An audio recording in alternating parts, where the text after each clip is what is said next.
সকলকে স্বাগত। আমি ঋতু। সারাদিনের বাছাই করা সেরা খবর নিয়ে শুরু করছি নিউজ এক্সপ্রেস। মাটিগাড়ায় ধর্ষণ মামলায় অভিযুক্ত বজেন্দ্র ওরফে বাজেন্দ্রনাথ বর্মনকে গ্রেফতার করেছে পুলিশ। অভিযোগ 22 সেপ্টেম্বর তিনি 41 বছরের পুত্রবধূকে নির্যাতন করে পালিয়ে যায়। তদন্তে গোপন সূত্রে খবর পেয়ে 16 নভেম্বর জ্যোতির্ময় কলোনি এলাকা থেকে তাকে আটক করা হয়। অভিযুক্তকে আদালতে পেশ করেছে পুলিশ। হেফাজতের আবেদন জানিয়েছে মাটিগাড়া থানার পুলিশ। আগ্নেয়াস্ত্র কার্তুজ সহ নেপালের যুবক অরুণ বিশ্বকর্মাকে গ্রেফতার করল পুলিশ। জংশন এলাকা থেকে তাকে আটক করে প্রধাননগর থানার পুলিশ। উদ্ধার হয় একটি আগ্নেয়াস্ত্র ও 2টি কার্তুজ। অস্ত্রের উৎস ও উদ্দেশ্য নিয়ে তদন্ত চলছে। আজ তাকে আদালতে পেশ করা হয়। জলপাইগুড়িতে নেশা বিরোধী অভিযানে পৌরপিতা সৈকত চ্যাটার্জি বারবার উদ্যোগ নিলেও কিছু যুবক যুবতীর নেশাশক্তির কারণে সমস্যা রয়ে গেছে। 15 নম্বর ওয়ার্ডের কীর্তন সংলগ্ন পুকুরপাড়ে নেশাজনিত বিরক্তির অভিযোগে পানপাড়া এলাকার মহিলারা কোতোয়ালি থানায় মাস পিটিশন জমা দেন। অভিযানে নেমে পুলিশ বেশ কিছু নেশার সামগ্রীও আটক করেছে। ওদ্দাবাড়িতে 20 বছরের বিবেক ভুজেলের জীবন বাঁচাতে এগিয়ে এলেন গ্রামবাসী। শামসিং ফাড়ি মঞ্চল গাঁওয়ের বিবেকের 2টি কিডনি অকেজো। জরুরি কিডনি প্রতিস্থাপনে প্রয়োজন প্রায় 15 লক্ষ টাকা। টাকা জোগাড়ে অসহায় পরিবারকে সাহায্য করতে ওদলাবাড়ি বাজারে গান গেয়ে তহবিল তুলছেন স্থানীয়রা। বিবেকের মা কিডনি দিতেও প্রস্তুত।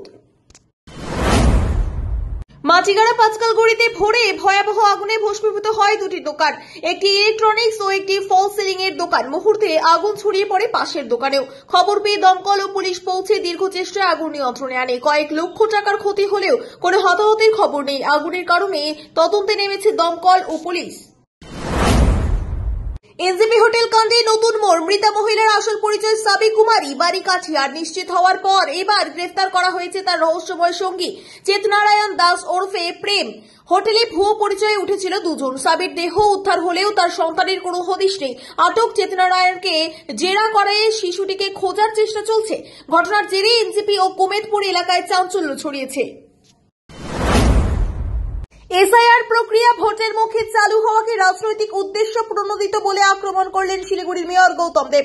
তিনি প্রশ্ন তুলেছেন, এত কম সময়ে কিভাবে এসআইআর সম্পন্ন হবে এবং কেন শুধুমাত্র ভোটমুখী রাজ্যগুলোতেই এটি চালু করা হচ্ছে। সীমান্ত এলাকায় এসআইআর না হওয়া নিয়েও তিনি ক্ষোভ প্রকাশ করেন। মেয়রের দাবি, মানুষের মধ্যে বিভ্রান্তি ছড়াতে তড়িঘড়ি এই প্রক্রিয়া শুরু করা হয়েছে। মন্তব্যকে ঘিরে রাজনৈতিক মহলে চাঞ্চল্য তৈরি হয়েছে। শিলিগুড়ি আন্তর্জাতিক চলচ্চিত্র উৎসবের আগে দীনবন্ধু মঞ্চে বিশেষ প্রেস মিট অনুষ্ঠিত হল। মেয়র ও উৎসবের মুখ্য পৃষ্ঠপোষক গৌতম দেব জানান, আগামী 19 থেকে 23 নভেম্বর দীনবন্ধু মঞ্চে অনুষ্ঠিত হবে 22তম শিলিগুড়ি আন্তর্জাতিক চলচ্চিত্র উৎসব।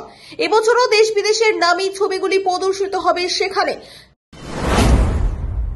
এনজিপিতে আইএনটিটিইউসির বিশাল শ্রমিক সমাবেশ অনুষ্ঠিত হল। উপস্থিত ছিলেন উত্তরবঙ্গের বিভিন্ন শিল্প ও পরিবহন ক্ষেত্রের শ্রমিকরা। প্রধান বক্তা রাজ্যসভার সাংসদ ঋতব্রত বন্দ্যোপাধ্যায় শ্রমিক অধিকার, নিরাপত্তা ও ন্যায্য মজুরি নিয়ে কেন্দ্রের নীতিকে কড়া সমালোচনা করেন। তিনি জানান, বাংলার শ্রমিক স্বার্থ সুরক্ষায় সরকার দৃষ্টান্ত স্থাপন করছে এবং শ্রমিক কল্যাণের কর্মসূচি আরো জোরদার হবে। সমাবেশে বাংলায় শ্রমিকের অধিকার সবার আগে, এই অঙ্গীকার পূর্ণ ব্যক্ত করা হয়। চম্পাশালীর জামা মসজিদের সাংবাদিক বৈঠকে এসআইআর উদ্যোগ নিয়ে কেন্দ্রকে তীব্র আক্রমণ করলেন রাজ্যের গ্রন্থাগার মন্ত্রী সিদ্দিকুল্লাহ চৌধুরী। তিনি অভিযোগ করেন, ভোটের মুখে রাজনৈতিক উদ্দেশ্যে রাজ্যের সঙ্গে আলোচনা ছাড়া এই প্রকল্প চাপিয়ে দেওয়া হচ্ছে এবং মানুষের মধ্যে বিভ্রান্তি তৈরি করা হচ্ছে। তার বক্তব্যকে ঘিরে এলাকায় রাজনৈতিক উত্তাপ বেড়েছে। এখন এই পর্যন্তই। আরো খবর দেখতে চোখ রাখুন শিলিগুড়ি এক্সপ্রেসের পর্দায়। ধন্যবাদ।